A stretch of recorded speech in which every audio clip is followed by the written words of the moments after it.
And we're live. And so I'm going to say, is it Live or is it or is it? Memorex? There you go. There's these lines I recycle from like the 60s and 70s because, I find myself funny, but no one else does. So, I think uh, it's delightful. speaking of funny, you know how we like to start the show. And it's not really funny, but my girlfriend, the Oh. Hobbing Hobbit, is back in the No, news. she's not. Oh, come on. Randy Weingarten, Oh, the man.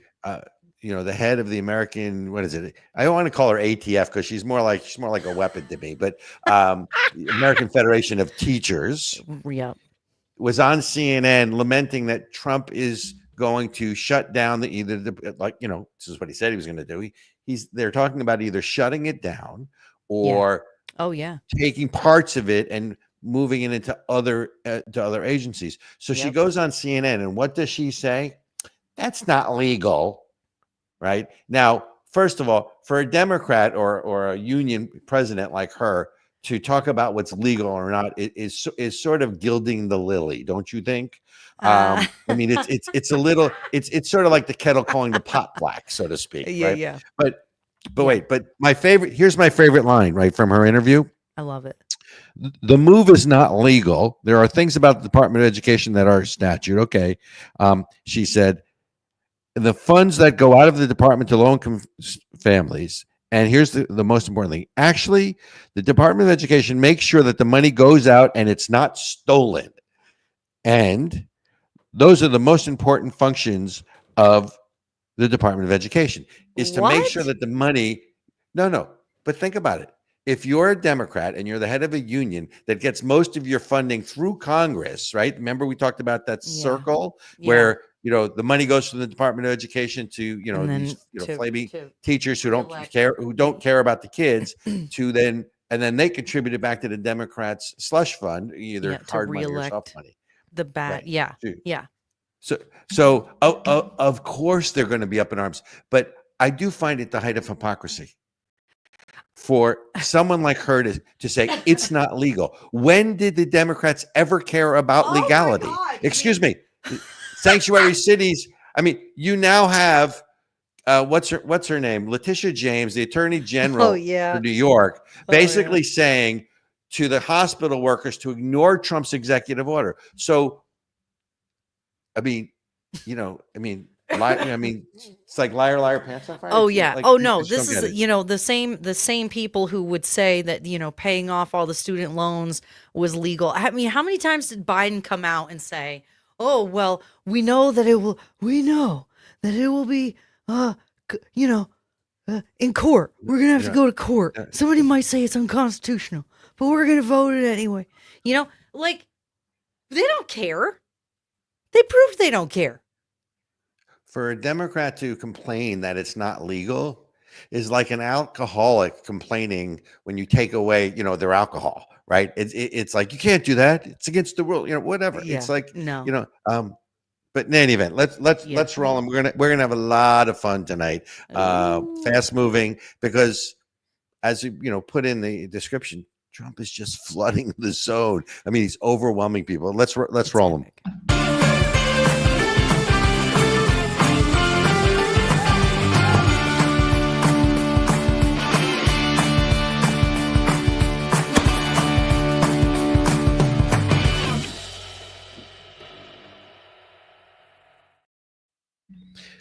Hello, welcome to Of the People. Where there's a will, there's a way.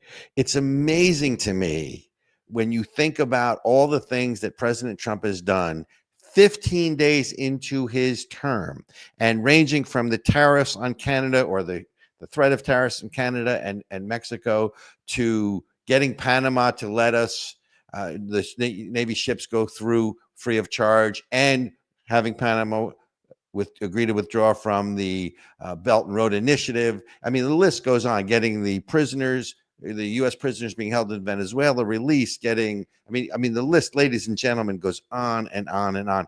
And the problem is unless you step back and look at all of them together, you don't get a sense of the magnitude of the change in short order that's coming. One thing I will say, as we go to recording at Showtime, Prime Minister Netanyahu is meeting with President Trump in the White House. They're probably giving a joint news conference as we speak. And here's the real difference in leadership. The first foreign leader to visit the White House was Prime Minister Netanyahu, 15 days into Trump's term. Joe Biden went 3.5 years before Bibi Netanyahu, Prime Minister Netanyahu, was invited to visit the White House. Think about that. 15 days versus 3.5 years. That tells you everything you need to know about the foreign policy and the difference between the two men. Lots more to talk about on the show, but at the end of the day, we're going to cover it all. Let's roll them. Ericka, come on back in. So I want to go through all of these things. About the show. Right. Yes. Right. So we're going to call the show Keeping Score, because keeping score right now, the way I figure the score is like Trump 13 and the Democrats or the deep state or whatever you want to call it, 0. Mm-hmm. Right. Are you tired of the winning yet, Robert? That's my question. Are you tired of the winning? So no, of course not. I mean, whoever gets tired of winning. But wait a minute. Wait. See what I have here? Oh, an avocado? This is my Chuck Schumer moment. So did you see? So Senate Minority Leader Chuck Schumer complaining about tariffs on Mexico holds up a beer. I didn't even see the beer. It was probably like a Corona or something, or maybe it was a Dos Equis, right? I don't drink beers, or I went out of bottle. I want my Chuck Schumer moment. And he holds up an avocado and go, these things are going to cost more. I mean, if that's the level of opposition that they've been reduced to, I mean, these guys are in trouble, right? I mean, and by the way, so is this like an ethnic thing where he brought up the avocado because it's in guacamole, right? I mean, but I sit there. They cannot help but let out their inner racism, Robert. That is the reality. So, but think about it. Just on the threat of tariffs alone, you get Canada to pony up $1.3 billion for border enforcement. They now name a fentanyl czar because fentanyl is also coming south. Mexico then blinks and agrees to 10,000 troops to the border, yes, the Mexican border. Yep. And Trump designates the cartels as terrorist organizations, which allows us to go after them, right? Yep. You can't make this stuff up, right? And then, honestly, Robert, do you know, just out of curiosity, I don't know if this is derailing your trajectory for the show today, but do you know why the cartels have not been called terrorist organizations to date? I've wondered this for decades. You know that I never asked myself that question. So I didn't. By the way, I didn't know you were decades old, but so you couldn't have been wondering it for too many decades. But so explain. Is this be like woman splaining? You can explain this to me. So I just think like if we've known that there's been a crisis on the border for decades. The cartels have been murdering people. They're running drugs and people. I mean, how have they not been labeled a terrorist organization? That sounds like terrorism. That they kill people. They murder people. They traffic. Like, why isn't Mexico labeled them a terrorist organization? Well, I can answer that question. Oh, yeah? Oh, I can answer that question. Just do it. Tell me. Well, it's because in Mexico, the cartels, the federal government does not run really the country. It runs certain parts of the country, but in certain parts of the country, I don't know whether it's the majority or not. Look, my mother lived in San Miguel de Allende for 40 years. I was down in Mexico a lot. Okay. The cartels run a large parts of the country, and the cartels are responsible for employment to large parts of their communities, right? The power that they wield, the laws that they enforce, meaning their own laws, their own codes, right? Yeah. And it's violent. The Mexican government doesn't have that kind of reach. But explain to me from the U.S. side, why haven't them? Because to me, it's obvious and it hasn't been done before. So tell me why. I wonder if it's just like political expediency, or like it's not politically, it's not sexy. You know, I mean, think about this. We're just saying that you want a secure border makes you a racist bigot. So I would imagine if you said that drug cartels and human traffickers are terrorists, um, I don't even know what's worse than that. Okay, Or people are. I mean, we must be profiting from it. I see where I see where you're leading me. I see where I'm being led. Somebody's you mean profiting from it. Follow the money. follow the money. Thank you very much. Which, by the way, follow the money. Let's go back. Let's go back to, so we've dealt with the tariff issues, Yep. right? Yeah. The other issues, I mean, and the list is Trump just withdrew the United States from the United Nations Human Rights Council. And as important, if not more important, he just stopped funding the United Nations Relief Workers Association, right? The UNRWA, which were aiding and abetting the terrorists, if not part of the, some of them part of the terrorist organization of Hamas, right? I mean, and yet it's amazing to me. Well, but Trump is Hitler. But Trump moved the embassy to Jerusalem. Trump is Hitler. He what is it? defunded UNRWA, right? It's just there's a thing you say. What is it? They accuse you of what they're doing. So really, they're Hitler, and they're accusing projection.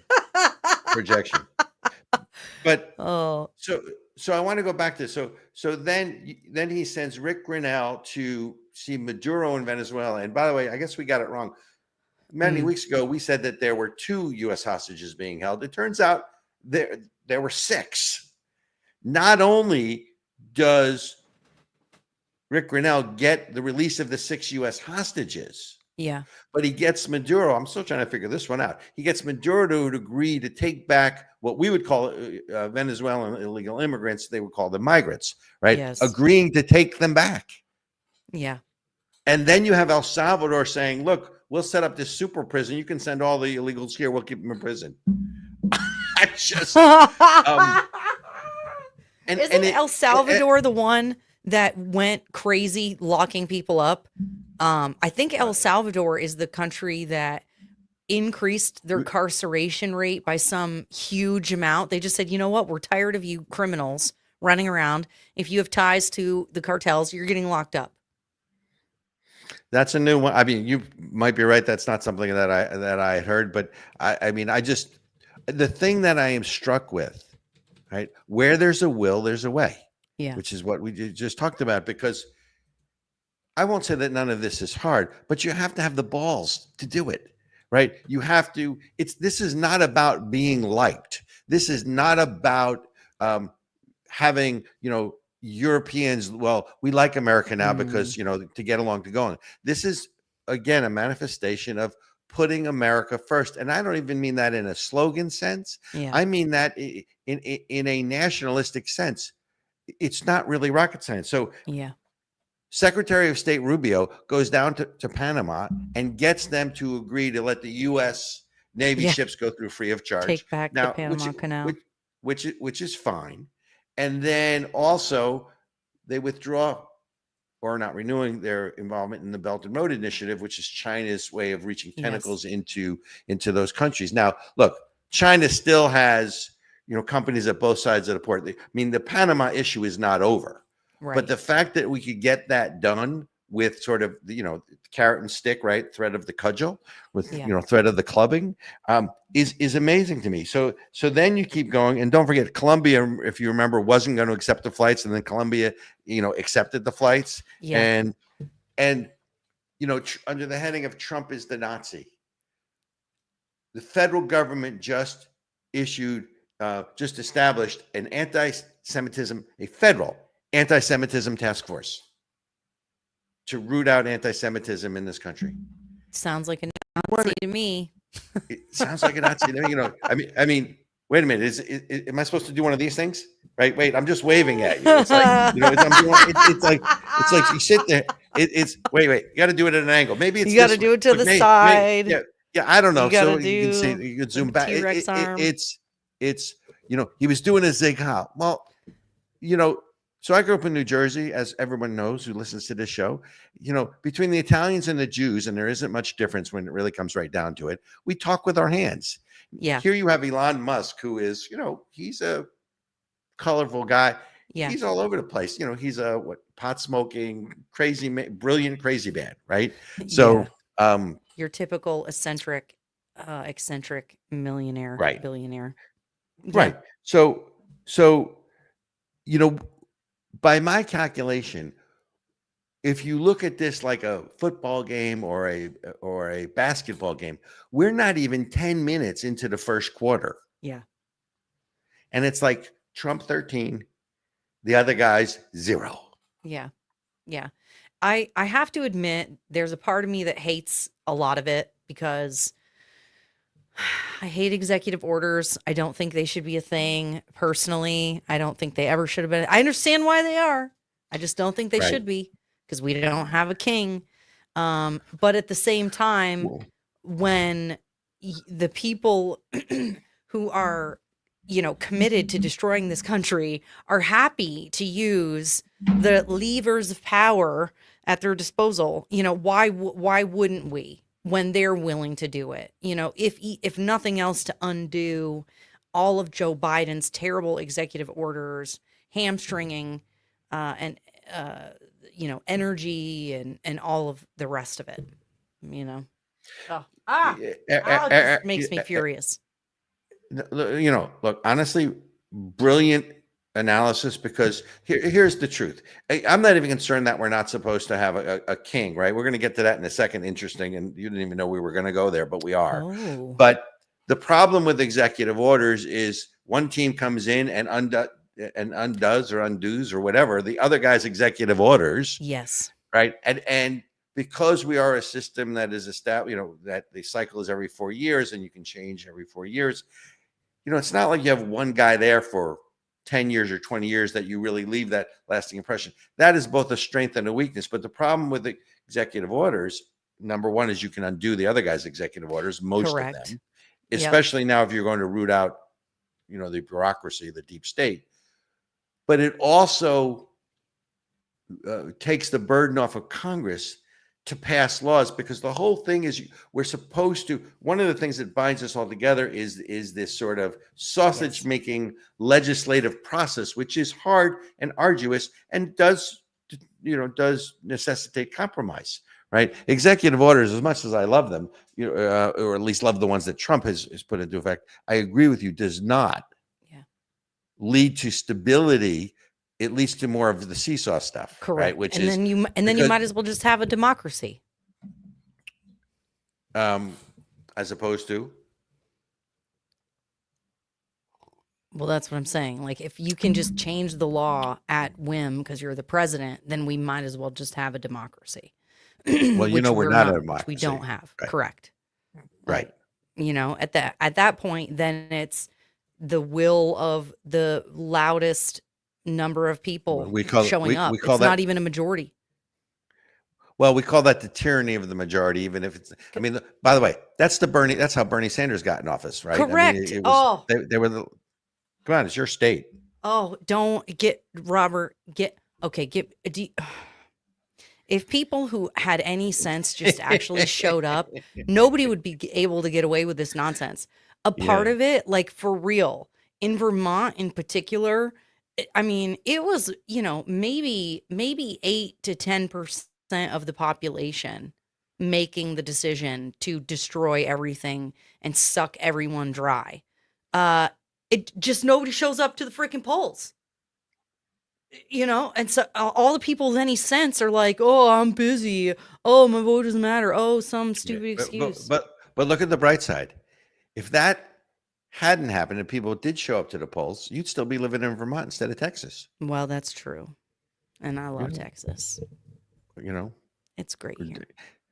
So so segue. I'm ready. The next thing you're going to hear coming after Trump. Ooh. Right? I mean, they've tried everything else. Yeah. You're now hearing the rumblings of the following. Oh. Trump is a dictator.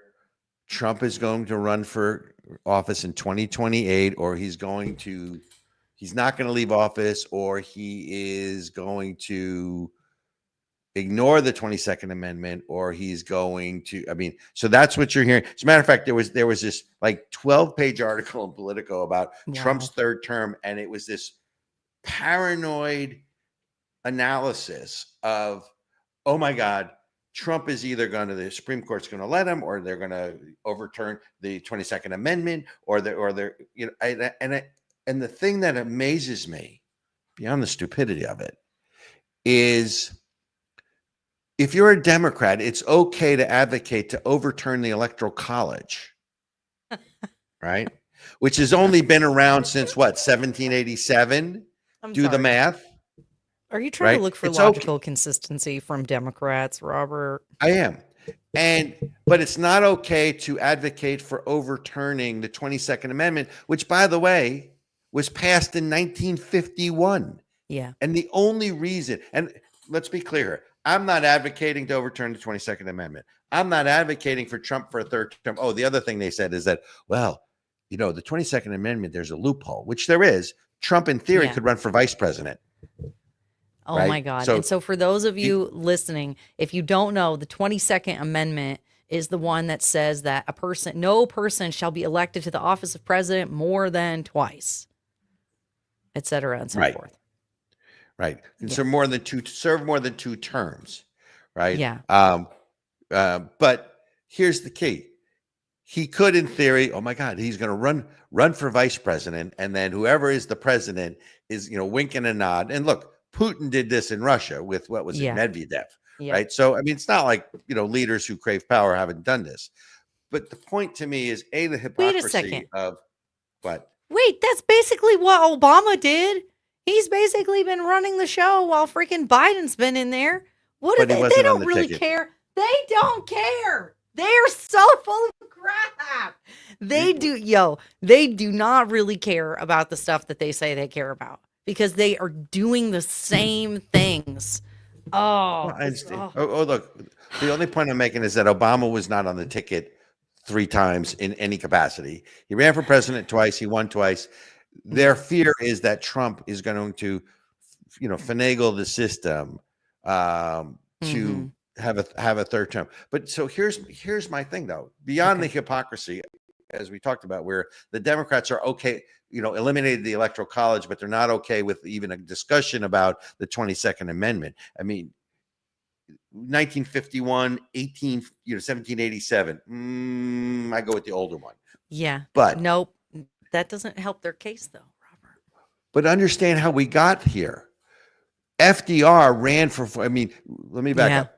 George Washington established the precedent of serving 2 terms because we did not want a dictator.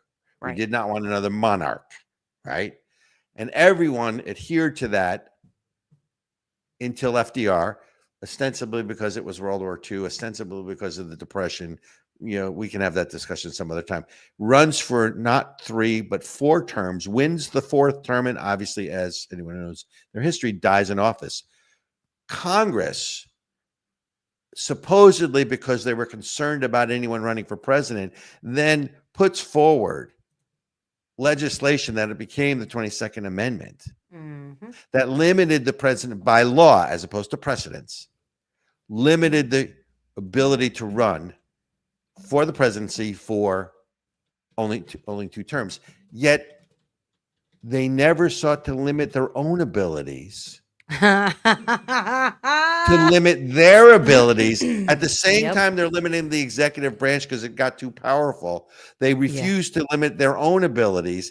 And therefore, if you're not going to pass term limits on Congress, why, and this is an academic argument, why should there be term limits on the president for an amendment that was passed in 1951, right? 49 plus 24, 73 years ago. I mean, what am I missing? I'm with it. See, I'm with term limits. You know me, I'm a term limits girl. I do know you. So for me, everybody should have term limits. But of course, Congress wouldn't impose limits on themselves.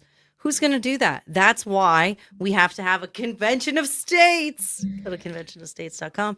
That is an opinion of Ericka Redic, not of the people. That being said, we don't have a king. And where they do have a king is places that go along with socialism as their economic model. And so we don't want that here in America. Let's hear from our sponsor, ASIC. Socialism. The goal of socialism is communism. The world is quite familiar with socialism and the horrors socialism has brought with it.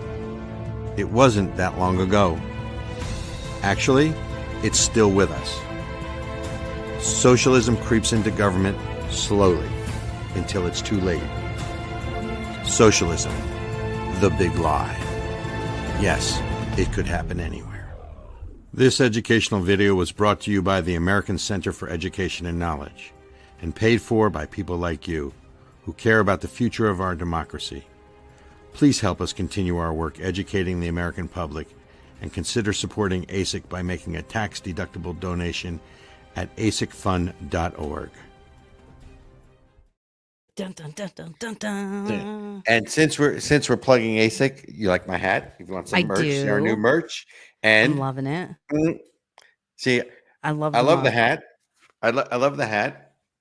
Nice little, defending American exceptionalism. But what I really like is I think the eagle is badass. I'm feeling the eagle. I'm definitely feeling the eagle. As you can tell, I'm a big fan of eagle paraphernalia because America. Wait. Ooh, Wait tote for bag. it. Okay. Nice tote bag. Hey. Right. Oh, Come on. and it's holding the scales of justice.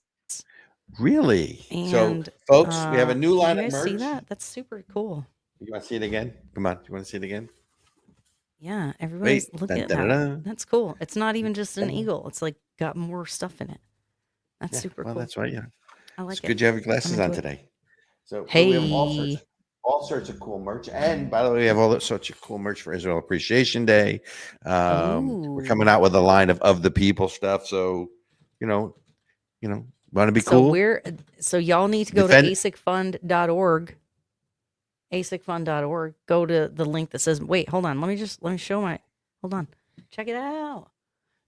So if you go to asicfund.org website, merch, link right there, boom, stuff. Buy it. Stuff. Cool stuff. There's Robert's hat. There's the mug. I'm feeling it. Ooh, I like that. I'm going to get Which one is that? The fleece. Does it come in that green color? That is a cool color. It says dark ash. Oh, is that gray? Okay, y'all. Apparently, I either need to get my eyes checked or need to get my computer monitor checked. Good to know. Good to know. All right. So let's jump back though. Beyond the early victories and the executive orders and the feel-good part of all of this, we need to keep our eye on the ball. Not only that executive orders can be reversed, but the end game here is not securing the borders. It's the borders, language, culture, and the things we've talked about. But the end game here internationally is not even Iran. The end game is China. Right. It's going to be interesting because Trump, I don't know if you saw, Trump just put out that if he gets assassinated, he's left orders to basically nuke and obliterate Iran because there was a plot to assassinate Trump launched by Iran during the election cycle. I don't know if that was legitimate. That was really legitimate. I just assumed that it was the deep state using one of our enemies as a cover. I just assume everything is a psyop. Can you put on your tinfoil hat? Do you have your tinfoil hat today? Come on. By the way, one thing I can tell you is we do not have tinfoil hats. But when you look at around the world, you look at the issue with Panama and even the issue of Greenland. That the reason that these are relevant is because it all leads back to China. Right. And it all leads back to the so far game of cold power or Cold War, to coin a phrase from back in the 70s into the 80s, that's going on between China and us. The problem is that under the prior administration, there was sort of this tacit look the other way. Okay, we don't really want to confront them. And now there's a new guy in the office. And I think things change. And that's why, because China now has a fleet up in the Arctic. China is, putting, bases in the Southern Hemisphere. China has the Belt and Road Initiative.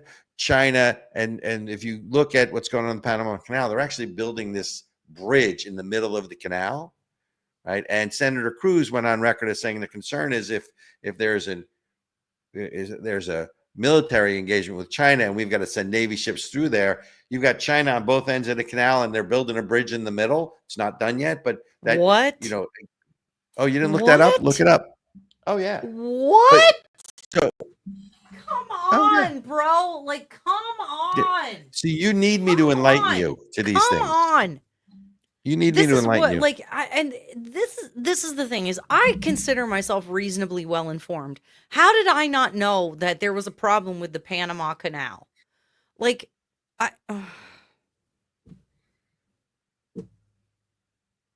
I'm listening. it's just Is it? every time Is we it- have a is it time- conversation, it just feels.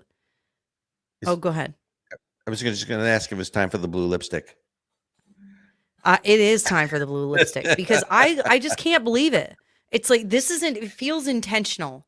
Every time you course learn it's something, intentional. it's like how you course. want me to not be a conspiracy theorist, not you, but they want I'm a conspiracy nut if I acknowledge that they do weird stuff but they do weird stuff. I'm just not supposed to notice. The government. Who's they? The Well, the problem is that the government people- didn't do the weird stuff. The problem is that the government didn't do stuff that they should do under the prior administration, right? I mean that look, that's the thing with Trump. So what I want to, however, shift the focus to, because some of this has to do with China, is I assume you heard what was going on at USAID, right? Oh yeah. U.S. Agency for International Development, USAID. If you remember, Yep. One of our close friends, Bonnie Glick used to be the deputy director there, not during these years, of course, that are in question. But Trump is now going to defund parts of the USAID and move the other parts of it into the State Department under under Secretary Rubio, who is now the acting head of USAID. So let me read you some of the reasons, where the money was going to. Hang on, let me find my little cheat sheet here because there's too much of this. Oh, which you guys. This is your tax dollars. Is the stuff. Yeah, and this is when people, 99.9% of things that come out of Alexandria Ocasio-Cortez's mouth are incorrect. However, the 0.01% of things that are correct is when she rightfully chastises our government for the manipulation that we do in other countries. And this is an example of it.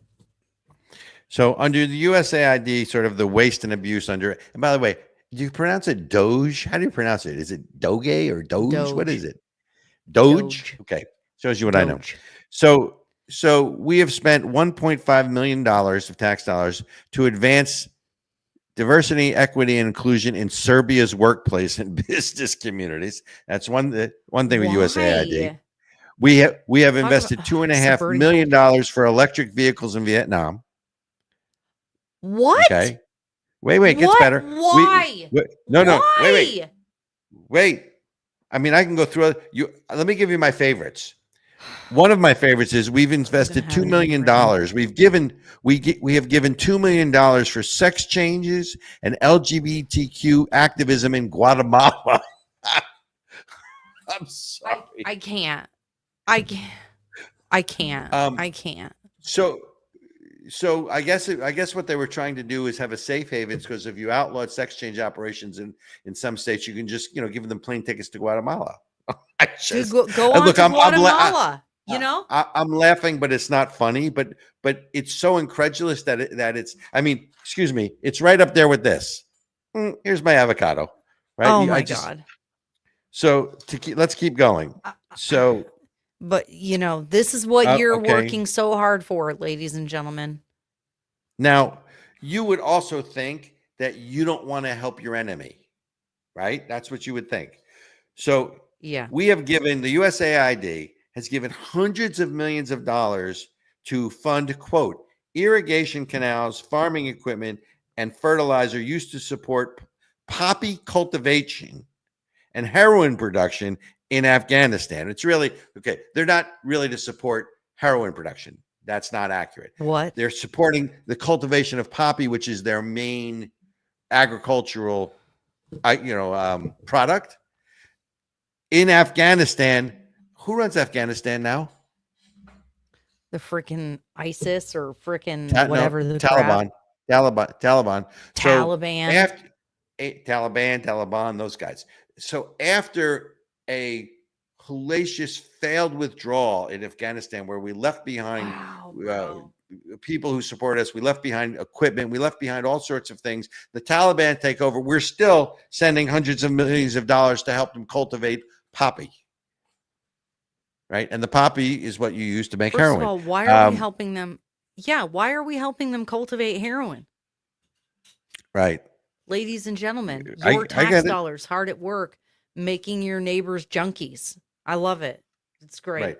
So what, and you can pull this up. So what Trump is now doing is he is going to take functions from USAID and put them under the auspices of the State Department. I'm sure he'll cancel some as well. But again, this is a radical, not in a bad sense, but when I say a radical restructuring, which is, I think, what everybody voted for, right? But again, some of this you can do by executive order, and certainly if it's within the executive branch, it's totally within his purview. But on certain things in the executive order, you have to pass laws. If you want to make these changes permanent, you have to pass laws and that's a harder process to do, and it involves compromise. You're not going to get everything you want. Yeah. But that's USAID. Yeah, it's the hot burning item right now. Well, and this is the thing is, I always laugh whenever there are budget conversations and you'll hear people justify, oh, well, who cares about this, that, and the other thing when, 75% of our budget is entitlements and servicing the debt. I think it's actually more than that now, but no, 75% of our budget, is entitlement. So the great entitlement debate is two things and only two things: Social Security and Medicare / Obamacare, Medicare, Medicaid. That's the entitlement. That's 2/3 of the U.S. budget. The rest of it, servicing the debt, is why we're running into deficit. And so they will, Congress people will say, oh, well, why are we fighting over the 5% of the budget that we actually have any control of when the majority of it is this and this? And I was like, well, first of all, the fact that you're telling us that 75% are these entitlements, it kind of sounds like we do already have public health care. I'm just saying, like, that is, but moving on from there, why wouldn't you cut from anywhere? Like, it's that kind of, well, since we can't cut the waste and fraud from these other things, we can't cut waste and fraud from this other stuff. We just have to deal with it. I mean, that is literally the thinking of Democrats and Republicans, for that matter. I was going to say, you can't lay that solely at the feet of Democrats. It is the institutional politicians who won't limit won't give themselves term limits, but in 1951 saw fit to limit the terms of a president. Right. So we will see what happens. Oh, ladies and gentlemen, you heard it here. You heard it here first. Really? So make predictions. I want to also. What's going to be the next thing that Trump does? Ooh, okay. I don't know anything. It's wild. Well, and don't forget that we're also building Iron Dome here. That's going to be interesting, don't you think? What? Oh, wow. Oh, yeah. Bro. Okay. So the Star Wars technology that Reagan talked about in the 80s, that Israel has deployed so successfully against Iran, and is coming here. All right. I'm into it. Yeah. Not in Texas, though. Dun, dun, dun. Actually, you know what? I think we should put it in the red states and not the blue states. What do you think? That's yes. I think we should put it in contributor states versus receiver states. If you are like Vermont and you take more money out of the federal coffers than you don't get an Iron Dome. But if you contribute more than you take, then you can have the Iron Dome. That's Should how be that's like how a- that's their like- logic. You mean like a gold town versus a receiving town, right? That's the whole. Yeah. Okay. Yeah, So exactly. So let's segue to one more thing. Everyone wants to know, how is Trump under what authority, right? Because an executive order still has to have some authority, right? What Trump is using that no one's Yeah. ever used before is the International Emergency Economic Powers Act of 1970. I think it's 1977.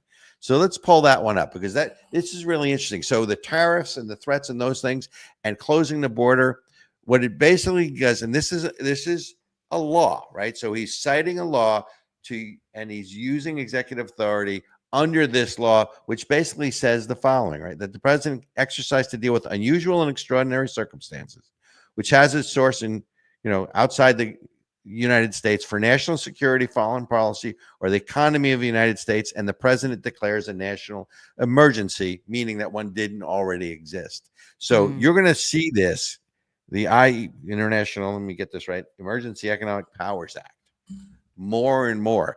But again, it doesn't change the equation. It's still tied to an executive orders, an EO. Didn't like the executive orders under Biden.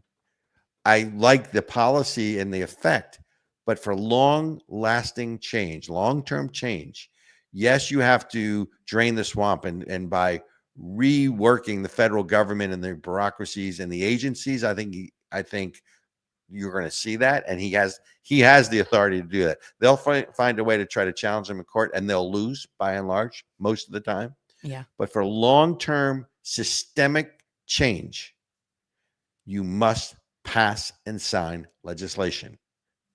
Yep. That's how a representative republic works, people. Yes, it is. So wait a minute. We have a slight delay. Why do we have a delay? I can tell, I'll say something, and then your reaction comes a little bit later. So I can tell there's a little bit of an audio delay. Mm-hmm. Well, maybe did it ever occur to you that maybe I'm just thinking about what you said, and I have to think about it? It's possible, but it's always deep. It is possible, but it's also possible that I'm interrupting you when I'm not intending to. Yeah, it could be. That's okay. Yeah. So. Yeah. All right. So what are we missing? Yes. I think I'm good.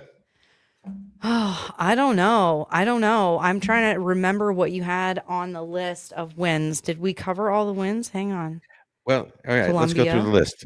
We talked about Colombia. Right. Not the university, right, by the way. Oh, El Salvador. You guys bringing it back to El Salvador.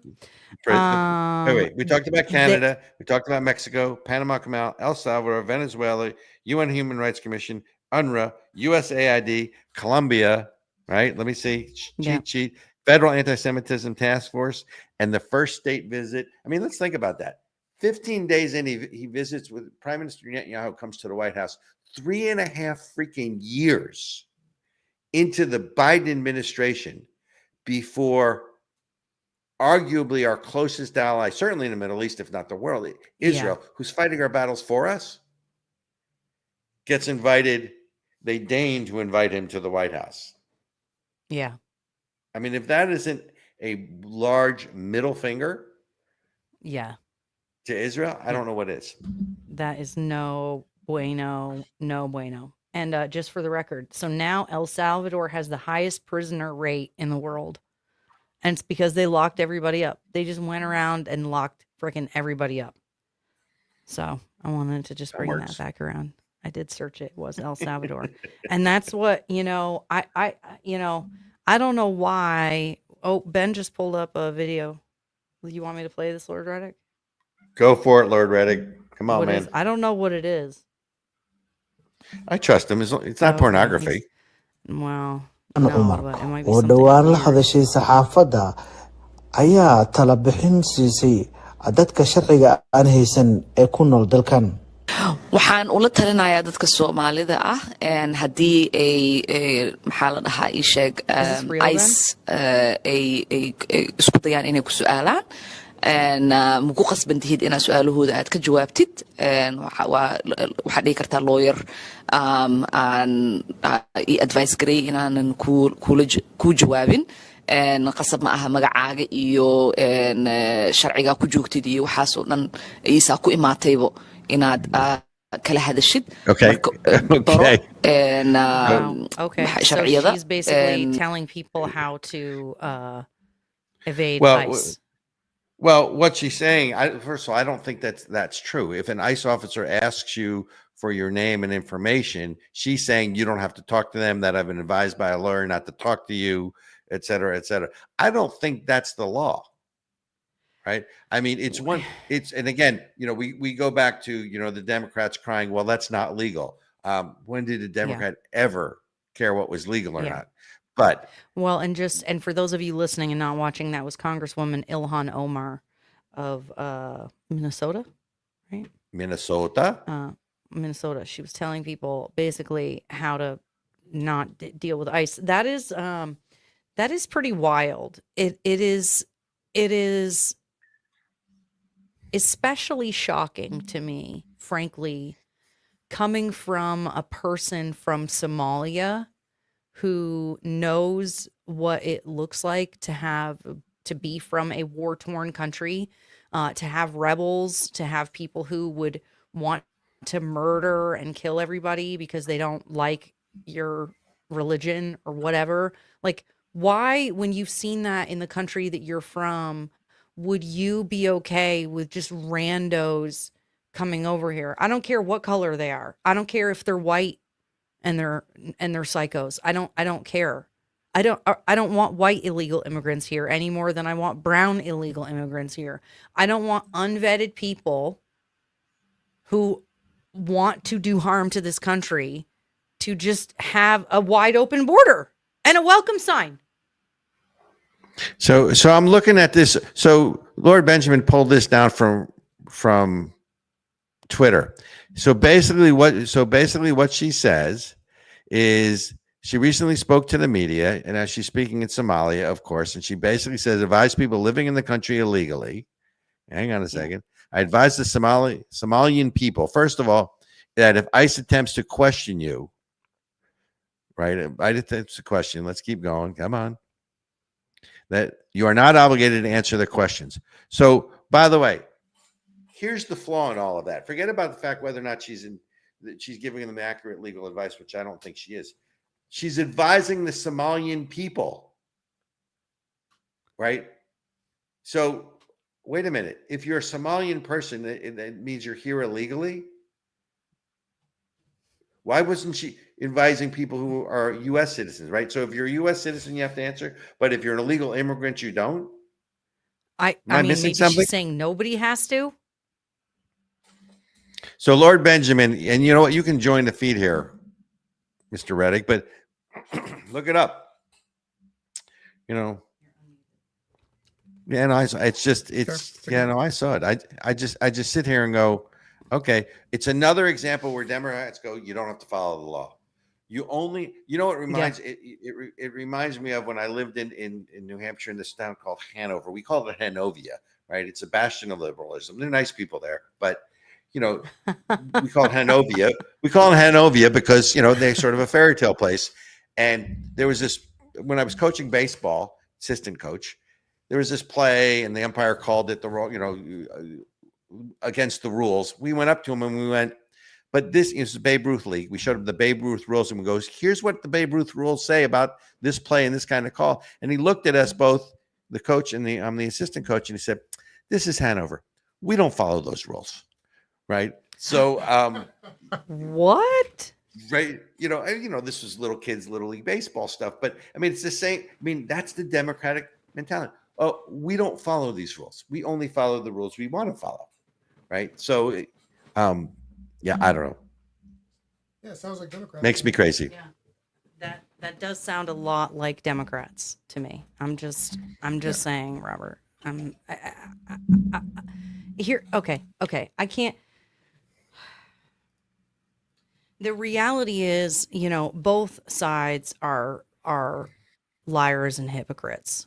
I mean, that's why, the uniparty, it's on my shirt, it's on my jacket. Without the blue Republicans are lipstick. just as bad without the blue lipstick. Republicans are just as Right. bad. We're just different, And if you look back historically, it's every generation. It's the Republicans or the Democrats being buttholes. And I'm adding you to the stage. Whoop, here we go. Oh, wow. Okay. Why are you all blurry? I don't know. Internet, I told you, the internet here is terrible. The internet sucks, y'all. We live in a small town, and so it sometimes is good, sometimes it's not. Yeah, maybe I should kick you back out. We could just have the voice of God. Yeah, I'm cool with it. VOG. Hey, kick my pudding out. Wait, no, you still have to be added to the stage. Turn your camera off, honey. Yeah, that's it. So, yeah, Ben, what do you think so far? How do you like all the winning that we've been doing with President Trump back in office? Most of the things I've seen, I like. People are getting mad about it, and that always makes me laugh. So that's good. I have always been, the USAID and UNRWA and stuff. Once I learned that a lot of these foreign aid agencies were really corrupt, like, I don't understand how people are still defending them anymore. Like, once you find terrorist bunkers in an UNRWA, base camp or whatever, how do you still justify their existence? Don't know. I don't have an answer for that. Oh, Neither wait, do break. I, but Oh, we're taking a break. Oh, you guys, I'm not catching the hints, you guys. Okay, we're going to take a quick break here. You're not catching much of anything today. Nope. Hi, America. I quit, you guys. Hi, America. I forgot my blue lipstick. I am not even here right now. But all right. So hang on, you guys. Let's hear from our sponsor, ASIC, Defenders of American Freedom. America came into being based on a shared belief and a common set of values. Unlike other nations that were bound together based on common ancestry, race, or caste, we came into being based on a simple and shared set of ideals. That the power of government is based on the consent of the governed. That life, the freedom to live life on our own terms in our own way, free from government interference, and liberty, our most precious value, and the pursuit of happiness, which means we are free to pursue that which we choose, with the knowledge and courage to know that nothing is guaranteed to us in this life. Those values, America was founded on these basic inalienable rights.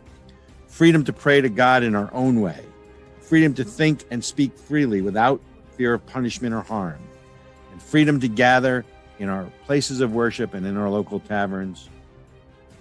And freedom to defend ourselves, our families, our homes, and our neighbors as we see fit. The American Center for Education and Knowledge is dedicated to protecting American exceptionalism anywhere and everywhere it is threatened. ASIC is a 501c3 and depends on your tax-deductible donations.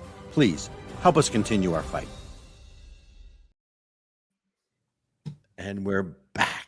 Ericka, I give you an A for being so focused tonight on your mission. And by the way, you are blurry, right? You guys, it's okay. It's you ever have one of those days where you go, off night. I'm like, what? I'm operating at like 7. See, I'm telling you, there's a delay. I'm not even trying to interrupt you this time. So here's the thing. So I know when the show is over, I'm going to have a martini. What are you going to do? Because I know that you don't imbibe. You know what I'm going to have is a cigar. Really? You're gonna smoke a stogie? I love that. Yep. Okay. So it's my new hobby. So folks, before you go, look for our new merch, right? Yes. The ASIC hat. We got lots of cool stuff. We love come on, the eagle on the ASIC mug. So go to ASIC Fund. Killing it. Killing it. Eagles are better than the Just Eagles. don't kill American exceptionalism. And then next show, Ericka, we're going to get your stuff so we can look the same. You can wear a black shirt, Ooh. white hat, and we can look like the Bobbsey twins. Anyway. All right. I'm into it. I'm with it. More winning next week. Let's roll. All right, you guys. We'll see you then.